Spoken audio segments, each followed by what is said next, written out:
The boy wanted to take down his father's body, but the guard said it had to hang there all night. The next day it would even be thrown into the dump. At that moment the mistress's family also arrived at the execution grounds, standing nearby and speaking coldly about the boy's father. The boy wanted to argue with them, but the priest stopped him immediately, because it would only bring him more humiliation. The priest told him that the most important thing now was to stay alive. The boy silently swore to himself that one day he would make them kneel before him. He would never allow anyone to mock his father. Now he had no parents left. From this point on he would have to rely on himself, because children without umbrellas have to run even harder in the rain. The boy went to work at a quarry as a laborer, but he was only 10 years old. How could he possibly carry such heavy stones? Thankfully the workers took good care of him. They helped tie a headscarf around him, and even gave him smaller stones to carry. Even so, the work was still exhausting for the boy. Every step required all the strength in his body, but he gritted his teeth and endured it, because deep in his heart he held on to one belief: for the Virgin Mary, for his father, and for himself. Just like that, the boy worked in the quarry for 10 years. He eventually grew into a tall and handsome young man. One day when he returned home, he met Alice, the daughter of a new tenant.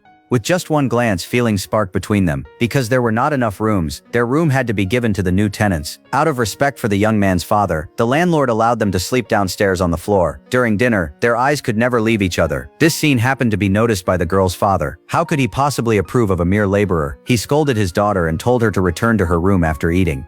But whenever they had the chance, they would still exchange a few words, and every time they parted, it was with reluctance. One day, Alice secretly went to visit the young man while buying groceries, but her brother discovered her. He forcibly dragged Alice back home and told their father everything. Her father warned the young man to stay away from his daughter, otherwise he would have the landlord throw them out. But the young man did not back down.